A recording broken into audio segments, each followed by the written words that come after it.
വീടിൻ്റെ interior gypsum ചെയ്യാം എന്നുള്ളത് നമുക്ക് എല്ലാവർക്കും അറിയാം. എൻ്റെ വീടിൻ്റെ ഇൻറ്റീരിയർ ജിപ്സമാണ് ചെയ്തിരിക്കുന്നത്. അതേസമയം വീടിൻ്റെ എക്സ്റ്റീരിയറും അതായത് അകവും പുറവും ജിപ്സം ചെയ്യാമോ എന്ന് ചോദിച്ചാൽ അതിനുള്ള ഉത്തരവാണ് നമ്മുടെ സംപ്രീതം വീട്. ഇതിൻ്റെ വർക്കുകൾ പുരോഗമിച്ചുകൊണ്ടിരിക്കുകയാണ്.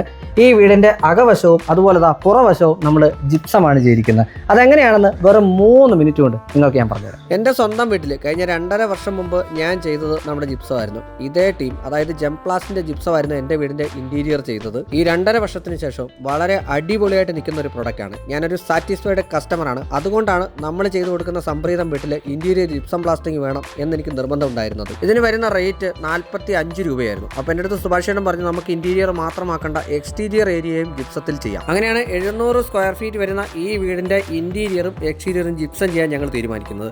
ഇൻറ്റീരിയർ എക്സ്റ്റീരിയർ മാത്രമല്ല റൂഫ് ഉൾപ്പെടെയുള്ള ഏരിയയിൽ ജിപ്സം പ്ലാസ്റ്ററിംഗ് ആണ് ചെയ്തിരിക്കുന്നത്. ഇത് കിച്ചണാണ് നിങ്ങൾ കാണുന്നത്. ഡാഡോ ടൈൽസ് ഒട്ടിക്കാനുള്ള ഏരിയ ഉപേക്ഷിച്ചുകൊണ്ട് ബാക്കിയുള്ള ഏരിയയിലെല്ലാം തന്നെ ജിപ്സമാണ് ചെയ്തിരിക്കുന്നത്. ഇന്റീരിയർ ഏരിയയിൽ ബാത്റൂം ഏരിയയിൽ മാത്രമേ നമ്മൾ ജിപ്സം ചെയ്യാതെ ഉള്ളൂ. കാരണം ബാത്റൂം ഏരിയ പൂർണ്ണമായിട്ടും ടൈലിലാണ് പോകുന്നത്. ഫുൾ ഹൈറ്റ് ടൈലാണ്. അതുകൊണ്ടാണ് നമ്മൾ ആ ഏരിയയിൽ മാത്രം ജിപ്സം ഒഴിവാക്കിയിരിക്കുന്നത്. ഇന്റീരിയറും എക്സ്റ്റീരിയറും തമ്മിലുള്ള വ്യത്യാസം എന്ന് പറഞ്ഞാൽ ഇന്റീരിയർ ഉപയോഗിക്കുന്നതിനേക്കാളും കുറച്ച് മിക്സ് എക്സ്റ്റീരിയർ വരുമ്പോഴത്തേക്കും എക്സ്ട്രാ വരും. ഈ ഒരു ഫൈനസ്റ്റ് സാധനമല്ല എക്സ്റ്റീരിയറിലോട്ട് വരുമ്പോഴത്തേക്കും കുറച്ചുകൂടെ റഫ് ആയിരിക്കും. അതുകൊണ്ട് തന്നെ ഡയറക്റ്റ് വാട്ടർ ഫ്ലോ അടിക്കുന്ന ഏത് ഏരിയയിലും നമുക്ക് എക്സ്റ്റീരിയർ ജിപ്സം ഉപയോഗിക്കാം. ജംപ്ലാസ്റ്റിൻ്റെ ഈ പ്രോഡക്റ്റ് അങ്ങനെ ഉപയോഗിച്ചിരിക്കുന്ന പ്രൊഡക്റ്റാണ്. I repeat, direct water flow വരുന്ന ഏരിയയിൽ ഉപയോഗിക്കാം എന്ന് ഞാൻ പറഞ്ഞു. അപ്പോൾ ഈ കാണുന്ന ബീം ഏരിയയിൽ പൂർണ്ണമായിട്ട് നമ്മൾ ഉപയോഗിച്ചിരിക്കുന്നത് എക്സ്റ്റീരിയർ ജിപ്സം പ്ലാസ്റ്ററിംഗ് തന്നെയാണ്.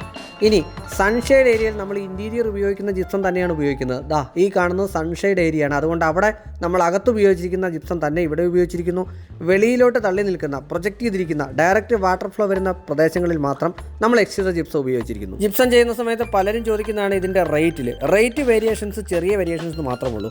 അകത്തേക്കാളും വെളിയിൽ വരുമ്പോഴത്തേക്കുള്ള ഗുണം എന്താണെന്ന് വെച്ചാൽ നമുക്ക് ആ ഏരിയയിൽ പായൽ പൂപ്പലുകളുള്ള കാര്യങ്ങൾ പിടിക്കാനായിട്ടുള്ള സാധ്യത കുറയും. കാര്യം ഇത് വാട്ടർ പ്രൂഫ് ആയിട്ടുള്ള ഒരു മെറ്റീരിയൽ കൂടിയാണ്. വെള്ളം അകത്തേക്ക് വലിക്കുന്നത് കുറവായിരിക്കും. അങ്ങനെ വലിക്കാതിരിക്കുമ്പോൾ ആൽഗെ ഫംഗൽ അറ്റാക്കുകൾ കുറയും. അതോടെ പായൽ പൂപ്പൽ പിടിക്കുന്ന സാധ്യത കുറയും. ഇതിൻ്റെ പൂർണ്ണമായ വീഡിയോ നമ്മുടെ ഡോക്ടറിൻ്റെ ഒരു യൂട്യൂബ് ചാനലുണ്ട്. എൻ്റെ ഒപ്പം ഇതിൻ്റെ ഓണർ സുഭാഷേട്ടനൊപ്പം നിന്ന് സംസാരിക്കുന്നു. നിങ്ങൾക്ക് അത് കേട്ടാൽ കുറച്ചുകൂടെ കാര്യങ്ങൾ മനസ്സിലാവും. ജംപ്ലാസ് നമ്പർ താഴെ എഴുതി പോകുന്നുണ്ട്. നിങ്ങൾക്ക് നേരിട്ട് വിളിച്ചാൽ നിങ്ങളുടെ വീടിനടുത്ത് തന്നെ ഇവർ പ്രൊജക്റ്റുകൾ ചെയ്തിട്ടുണ്ടാവും. അത് നിങ്ങൾക്ക് നേരിട്ട് എന്ന് കണ്ട് ഇവരെ വർക്ക് ഏൽപ്പിക്കാവുന്നതാണ്. ഇതിൻ്റെ ടോട്ടൽ റേറ്റ് എത്രയാണെന്ന് ഞാൻ കൂട്ടിയെടുത്തിട്ടില്ല. അതുകൊണ്ട് അത് കൂട്ടിയിട്ടുള്ള റേറ്റ് ഞാൻ ഇതിൻ്റെ വീട് പൂർത്തിയായി വീഡിയോ ചെയ്യുമ്പോൾ പറയാം. ജംപ്ലാസിൻ്റെ ഡീറ്റെയിൽസേ താഴെ എഴുതി പോകുന്നുണ്ട്. നിങ്ങൾക്ക് നേരിട്ട് വിളിക്കാം. കേരളത്തിൽ മാത്രമല്ല 7 സംസ്ഥാനങ്ങളിൽ ഇവരുടെ പ്രൊജക്റ്റുകൾ ചെയ്യുന്നുണ്ട്. എവിടെ വിളിച്ചാലും വന്ന് ചെയ്യുന്നതായിരിക്കും. അപ്പോൾ നമ്മുടെ ചാനൽ സബ്സ്ക്രൈബ് ചെയ്യാൻ മറക്കാതിരിക്കുക.